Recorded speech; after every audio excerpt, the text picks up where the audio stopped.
Welcome everybody as we're getting into this next game. It is going to be our deciding game for this particular series. It is the ESEA Team League. We are in the second best of three so far. UR is up 1-0 in that particular series score, but in this particular series, we've got Grippe being the representative from oGaming, who is right now got one game under his belt against Underrated Gaming's Aurex, who also has a game under his belt. So we are in the deciding game, and that is uberly exciting, if you guys did not know, as we got the third PVZ for you all, this time on a actually, you know what, this is also a terrible map to wall off on the natural.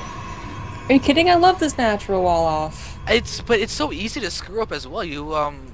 Because you have to just place that pile on the right and have exactly one hex of your forge against the ramp, and then That's true. move that down, and it's so easy to mess up. I've even seen Saplo. Saplo screwed up his wall, ended up blocking his nexus, and then had to go for like a 7-minute cannon rush to try and take the game. He ended up losing the finals of his Zotac Cup because of it. Oh my gosh, that's the worst feeling.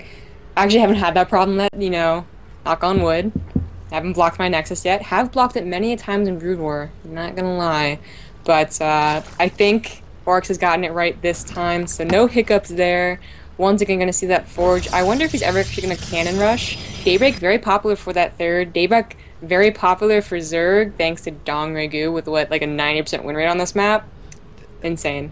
This map is so Zerg favorite. I'm sorry. I will rarely ever say something about balance along those lines. Like, I'll make jokes like, "Oh, the Zell's against Zerglings. That's ridiculous," because it's funny. But you know what? This map is not funny. Zergs love this map. Oh my god, I hate it. Ugh. Can you tell I'm biased? A little bit, yeah. I'm actually Protoss is my least favorite race, so I'm just sitting here basking in your QQing pretty much. Gotta admit that. But next is going to go down, it seems like, setting up for that 400. He gets a forge really early, but doesn't ever seem to use it, so... It may just be a thing. If he sees an opening, he'll take it, but if not, then he just gets the Nexus afterwards and he plays no. Yeah, that's true, and he does see that, of course, the pool comes down once again first. Not many Zergs get that hatch first anymore. That is like a death sentence for a Zerg. But I want to see when exactly Grippe does get that third hatchery, as he no doubt will. Yep, I would definitely be surprised. And you know what? I love the fact that he's setting the Zergling before even setting the drone. The Zergling is just sitting there in that money spot for cannons. Yeah, exactly. Oh, we have one gas going up so far for the Protoss player. Probably going to get that second one. Yeah, very typical opening so far. I really want to see if he's going to do another 2-base timing. First game, macro game, early 3 bases, didn't really go in his favor. Second game, a lot more in his favor. And you know what? Grippe has gone for the past 2 games a Ling Infester style. So maybe Aurex is taking this into account by now and saying, I think I could beat that with some early type of zealot pressure. It's would definitely be something that would be good to see. I really would be happy if he went for some early pressure. I think something that would actually really favor him, it's going to sound completely counterintuitive, but I think if he went for a super fast Blink Stalker play, I actually think that could work out really favorable for him if he goes for it with like a 7 or 8 gate type of feel and adds in 2 or 3 sentries to be able to do a small amount of force fields, lock in a couple of those links, and if he gets into a choke, it'll be just a devastatingly powerful win for him if he can add in the +1 or +2 attack to it as well. Yeah, that's definitely for sure. Those plus attacks on Blink Stalkers, when they get up to that like crucial number, even Lings, in a surround sometimes won't do it. Of course, they can blink away. That's kind of what's good about Blink Stalkers. But, well, he's not so far hasn't gotten any upgrades. Has just now gotten 100 gas, so I definitely expect to see something being thrown down really soon. Doesn't seem to be an upgrade. Nothing yet, actually. So never mind. Oh, there it is. Yep, there's the +1, and you're going to have a Overlord who will be getting out alive because it's a sentry attacking it, and it's getting tickled. Exactly. It's like, oh, you stop it. The sentry's like, all right.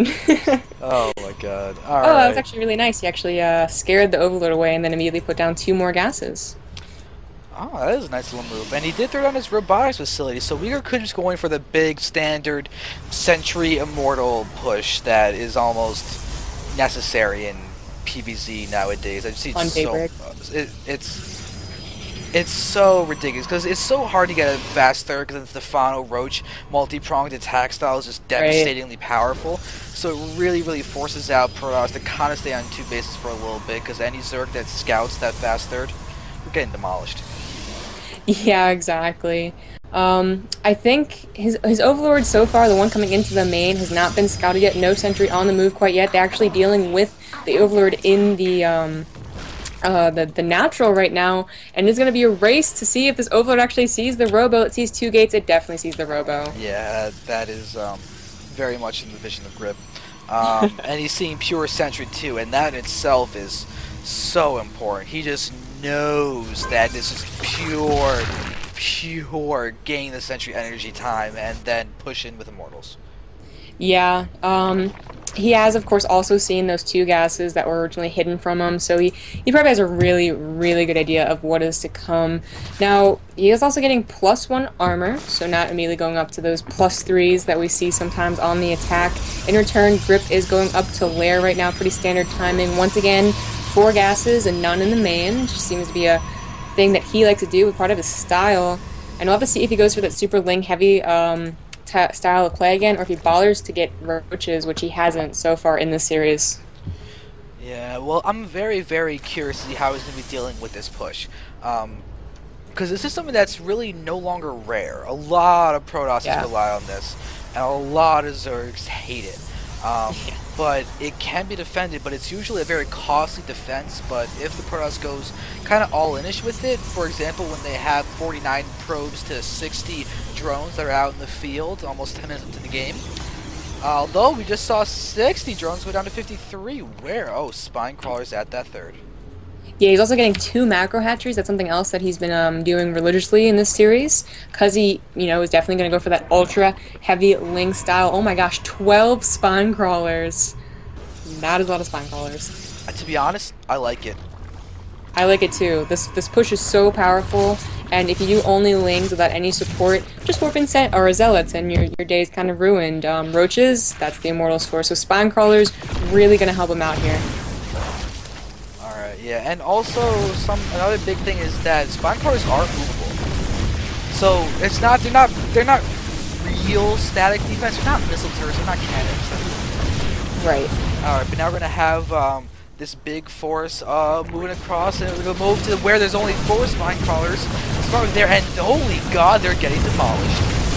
Oh yeah, there's 3 Immortals in there. He pulls back the sentries to make sure they're not being targeted. Once those forces with the Lings come in, and here comes the Lings. The first one's actually kind of botched. He almost gets a full surround, but there's so much Protoss stuff that it might not matter. Yeah, here comes the Zealot reinforcements, and you know what? The choke being made by the force was absolutely perfect.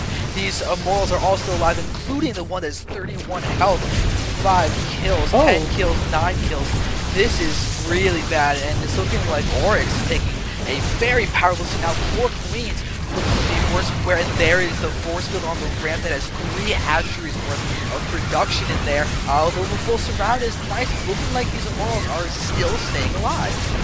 Oh my God, are you serious? Oh my gosh. Turn around. My God. Queen, a drone could take out that Immortal. Why isn't it doing anything? And he moved the spines, so they're actually dying on in transit, and this Immortal actually has gained back 20-30 shield, so oh my gosh. One more Immortal actually joins the fray. He did manage to take out the Warp Prism with the Queens, so that's something that's on his side, and the Warp Prism being made right now, but there's so much stuff from the Protoss. His money is high, the Zerg player's money is high, that is, but his production just isn't there. This is pretty much looking like it's GG, and there it is. It gets called GG. Aurex will be taking this victory, and with that, we have Underrated Gaming, who is now leading 2-0 in the actual big score, and not just the small little score of each individual best of 3. And if a UR does take another series, it's officially going to be a victory for Underrated Gaming. However, 2 more series get won by oGaming, and we get into a 5th best of 3 for the ace match. Also, keep in mind that if UR does end up winning the next best of 3, there's actually still going to be a 4th best of 3. No matter what, these games were all played at the same time, so we do have 4 guaranteed best of 3s. So even if UR wins the next one, please stick around for the next one. We'll see exactly what's going to happen, as I am right now uberly excited because these games are a lot of fun. Yeah, they really are. Some really interesting